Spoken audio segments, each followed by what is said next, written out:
মুজিব ভাই এসে গেছেন, তাকে আপনারা স্লোগান দিয়ে অভিবাদন দেন। শেখ মুজিবের পথ ধরো, বাংলাদেশ স্বাধীন করো, মুজিব ভাইয়ের পথ ধরো, বাংলাদেশ স্বাধীন করো, মাঠের মাঠে তৈরি করো, বাংলাদেশ স্বাধীন করো, বীর বাঙালি অস্ত্র ধরো, বাংলাদেশ স্বাধীন করো। বীর আপনারা জোরে স্লোগান ধরেন, আমার দেশ তোমার দেশ, বাংলাদেশ, বাংলাদেশ, আমার দেশ তোমার দেশ, বাংলাদেশ, বাংলাদেশ, স্বাধীন করো, স্বাধীন করো, বাংলাদেশ স্বাধীন করো।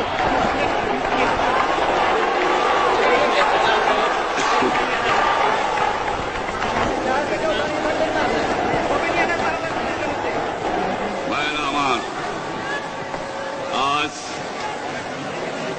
দুঃখ ভারাক্রান্ত মন নিয়ে আপনাদের সামনে হাজির হয়েছি। আপনারা সবই জানেন এবং বোঝেন আমরা আমাদের জীবন দিয়ে চেষ্টা করেছি, কিন্তু দুঃখের বিষয় আজ ঢাকা, চট্টগ্রাম, খুলনা, রাজশাহী, রংপুরে আমার ভাইয়ের রক্তে রাজপথ রঞ্জিত হয়েছে। আজ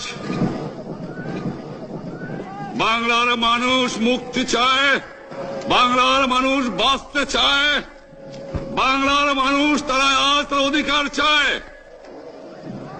কিন্তু দুঃখের বিষয়, আজ দুঃখের সঙ্গে বলতে হয় 23 বছরের করুণ ইতিহাস, বাংলার অত্যাচারের, বাংলার মানুষের রক্তের ইতিহাস, 23 বছরের ইতিহাস, মুমূর্ষ নরনারীর আত্মনাদের ইতিহাস, বাংলার ইতিহাস, এদেশের মানুষের রক্ত দিয়ে রাজপথ রঞ্জিত করার ইতিহাস।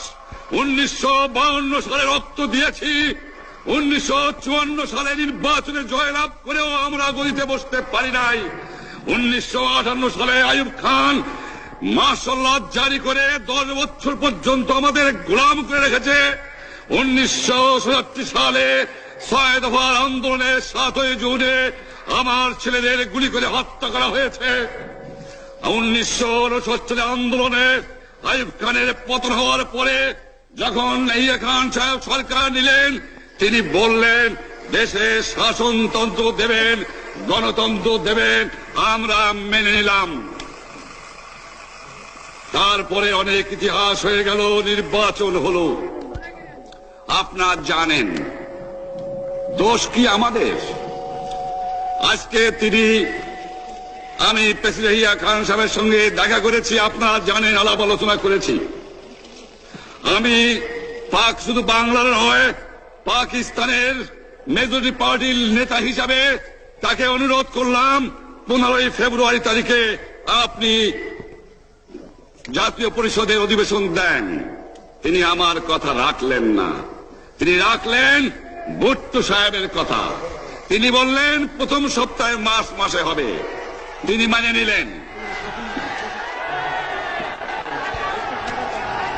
আমরা বললাম ঠিক আছে, আমরা অ্যাসেম্বলিতে বসবো, আমরা আলোচনা করব। আমি বললাম বক্তৃতার মধ্যে অ্যাসেম্বলির মধ্যে আলোচনা করব। এমনকি আমি এ পর্যন্ত বললাম যদি কেউ ন্যায্য কথা বলে, আমরা সংখ্যায় বেশি হলেও একজন যদিও সে হয়, তার ন্যায্য কথা আমরা মেনে নেব। আসুন বসি, আমরা আলাপ করে শাসনতন্ত্র তৈরি করি।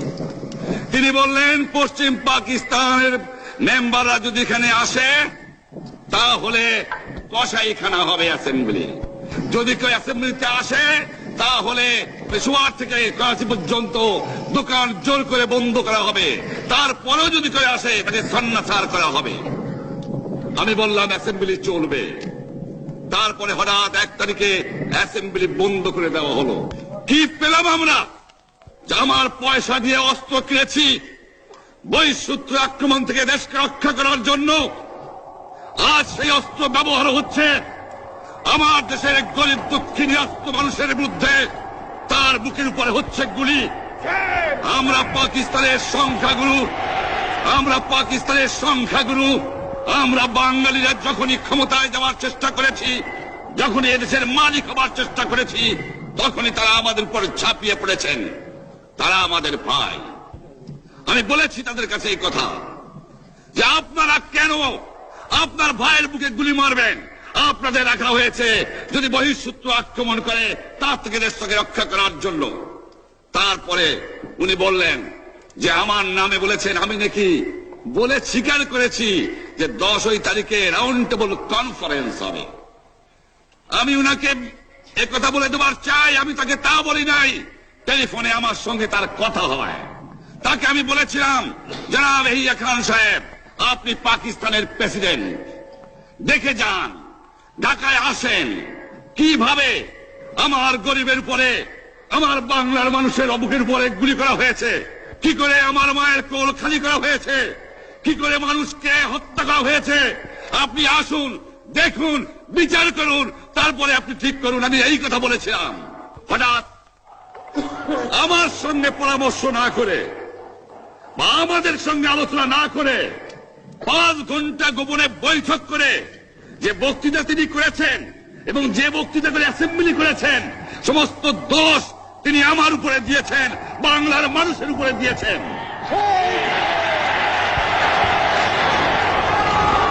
আমি পরিষ্কার মিটিংয়ে বলেছি যে এবারের সংগ্রাম আমার মুক্তির সংগ্রাম, এবারের সংগ্রাম স্বাধীনতার সংগ্রাম।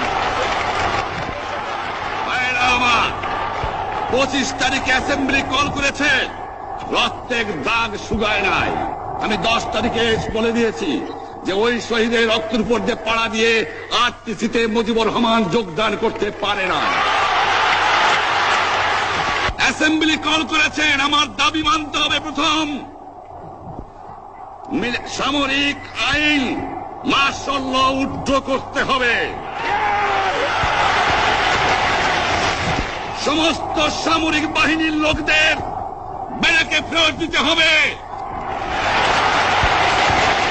যেভাবে হত্যা করা হয়েছে তার তদন্ত করতে হবে। আর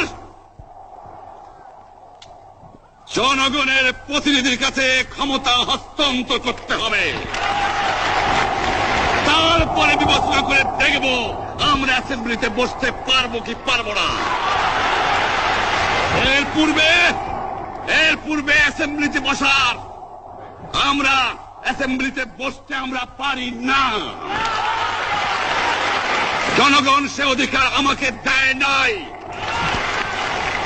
ভাইয়েরা আমার, তোমরা আমার উপর বিশ্বাস আছে? আমি প্রধানমন্ত্রিত্ব চাই না, আমরা দেশের মানুষের অধিকার চাই। আর যদি একটা গুলি চলে, আর যদি আমার লোকের উপর হত্যা করা হয়, তোমাদের উপর কাছে আমার অনুরোধ রইল, প্রত্যেক ঘরে ঘরে দুর্গ গড়ে তোলো। তোমাদের যা কিছু আছে তাই নিয়ে শত্রুর মোকাবেলা করতে হবে এবং জীবনের তরে রাস্তাঘাট যা যা আছে সবকিছু আমি যদি হুকুম দেবার নাও পারি, তোমরা বন্ধ করে দেবে। তোমরা আমার ভাই, তোমরা ব্যারাকে থাকো, কেউ তোমাদের কিছু বলবে না, কিন্তু আর আমার বুকের পর গুলি চালাবার চেষ্টা করো না, ভালো হবে না। 7 কোটি মানুষকে চাপা রাখতে পারবো না। আমরা যখন মরতে শিখেছি তখন কেউ আমাদের দবাতে পারবে না। যে পর্যন্ত আমার এই দেশের মুক্তি না হবে, খাজনা ট্যাক্স বন্ধ করে দেওয়া হলো, কেউ দেবে না।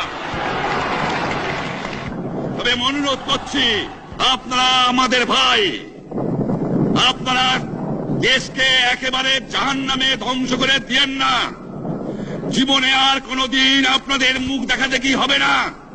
যদিও আমরা শান্তিপূর্ণভাবে আমাদের ফয়সলা করতে পারি, তাহলে অন্তপক্ষে ভাই ভাই হিসেবে বাস করার সম্ভাবনা আছে।